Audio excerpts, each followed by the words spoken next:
Praise the Lord, brothers and sisters. Welcome to சத்யாரிஸ் Tamil bible channel. நம்ம சேனலுடைய நோக்கம் என்னன்னா, உலகமெங்கும் இருக்கிற தமிழ் மக்களுக்கு ஆண்டவருடைய வேத வார்த்தையை கொண்டு சேர்க்கணுன்றது தான்.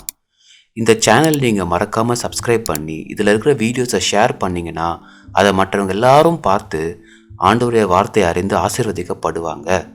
அதோடு கூட மறக்காமல் இந்த பெல் ஐக்கானையும் கிளிக் பண்ணுங்கள். அப்படி பண்ணிங்கன்னா இனிமேல் நாங்கள் போட போகிற வீடியோஸ் எல்லாம் உடனே உங்களுக்கு தெரிவிக்கப்படும்.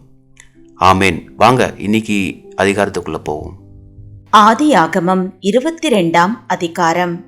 இந்த காரியங்கள் நடந்த பின்பு தேவன் ஆபிரகாமை சோதித்தார். எப்படியெனில் அவர் அவனை நோக்கி, ஆபிரகாமே என்றார். அவன், இதோ அடியேன் என்றார். அப்பொழுது அவர், உன் புத்திரனும் உன் ஏக சுதனும் உன் நேச குமாரனுமாகிய ஈசாக்கை நீ இப்பொழுது அழைத்து கொண்டு மோரியா தேசத்துக்கு போய் அங்கே நான் உனக்கு குறிக்கும் மலைகள் ஒன்றின் மேல் அவனை தகன பலியாக பலியிடு என்றார்.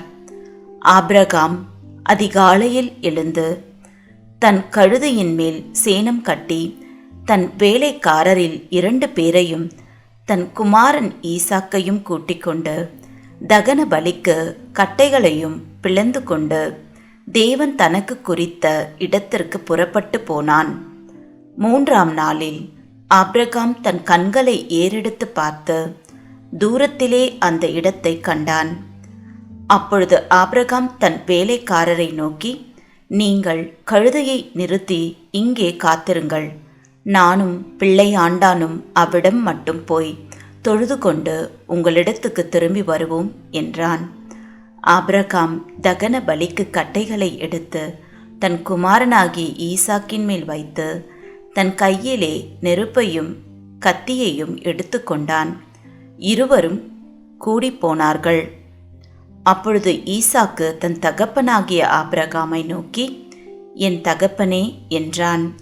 அதற்கு அவன், என் மகனே, இதோ இருக்கிறேன் என்றான். அப்பொழுது அவன், இதோ நெருப்பும் கட்டையும் இருக்கிறது, தகன பலிக்கு ஆட்டுக்குட்டி எங்கே என்றான். அதற்கு ஆபிரகாம், என் மகனே, தேவன் தமக்கு தகன பலிக்கான ஆட்டுக்குட்டியை பார்த்து கொள்வார் என்றான். அப்புறம் இருவரும் கூடிப்போய் தேவன் அவனுக்கு சொல்லியிருந்த இடத்துக்கு வந்தார்கள்.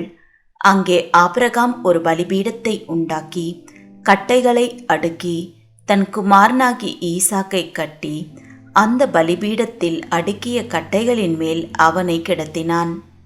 பின்பு ஆபிரகாம் தன் குமாரனை வெட்டும்படிக்கு தன் கையை நீட்டி கத்தியை எடுத்தான். அப்பொழுது கர்த்தருடைய தூதனானவர் வானத்திலிருந்து, ஆபிரகாமே, ஆபிரகாமே என்று கூப்பிட்டார். அவன், இதோ அடியேன் என்றான். அப்பொழுது அவர், பிள்ளை ஆண்டான் மேல் உன் கையை போடாதே, அவனுக்கு ஒன்றும் செய்யாதே, நீ அவனை உன் புத்திரன் என்றும் உன் ஏக சுதன் என்றும் பாராமல் எனக்காக ஒப்பு கொடுத்தபடியினால் நீ தேவனுக்கு பயப்படுகிறவன் என்று இப்பொழுது அறிந்திருக்கிறேன் என்றார். ஆபிரகாம் தன் கண்களை ஏறெடுத்து பார்க்கும்போது இதோ பின்னாக புதரிலே தன் கொம்புகள் சிக்கிக் கொண்டிருந்த ஒரு ஆட்டுக்கடாவை கண்டான். அப்பொழுது ஆபிரகாம் போய் கடாவை பிடித்து அதை தன் குமாரனுக்கு பதிலாக தகன பலியிட்டான்.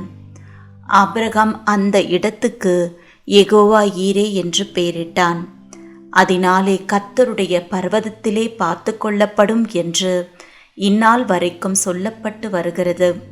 கர்த்தருடைய தூதனானவர் 2ஆம் தரம் வானத்திலிருந்து ஆபிரகாமை கூப்பிட்டு, நீ உன் புத்திரன் என்றும் உன் ஏகசுதன் என்றும் பாராமல் அவனை ஒப்புக்கொடுத்து இந்த காரியத்தை செய்தபடியால் நான் உன்னை ஆசீர்வதிக்கவே ஆசீர்வதித்து உன் சந்ததியை வானத்து நட்சத்திரங்களைப் போலவும் கடற்கரை மணலைப் போலவும் பெருகவே பெருக பண்ணுவேன் என்றும் உன் சந்ததியார் தங்கள் சத்துருக்களின் வாசல்களை சுதந்தரித்துக் கொள்ளுவார்கள் என்றும் நீ என் சொல்லுக்கு கீழ்ப்படிந்தபடியினால் உன் சந்ததிக்குள் பூமியிலுள்ள சகல ஜாதிகளும் ஆசீர்வதிக்கப்படும் என்றும் என் பேரில் ஆணையிட்டேன் என்று கர்த்தர் சொல்லுகிறார் என்றார்.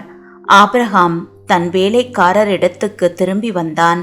அவர்கள் எழுந்து புறப்பட்டு ஏகமாய் பெயர்செபாவுக்கு போனார்கள். ஆபிரகாம் பெயர்சபாவிலே குடியிருந்தான். இந்த காரியங்கள் நடந்த பின்பு ஒருவன் ஆபிரகாமிடத்தில் வந்து, மில்காலும் உன் சகோதரனாகிய நாகோருக்கு பிள்ளைகளை பெற்றாள். அவர்கள் யாரென்றால், முதற் பேரான ஊத்ஸ், அவன் தம்பியாகிய பூஸ், ஆராமுக்கு தகப்பனாகிய கேமுவேல், கேசேத், ஆசோ, பில்தாஸ், இத்லாப், பெத்துவேல் என்பவர்கள். பெத்துவேல் ரெபேக்காளை பெற்றான் என்று அறிவித்தான். அந்த 8 பேரை மில்கால் ஆபிரகாமுடைய சகோதரனாகிய நாகோருக்கு பெற்றாள்.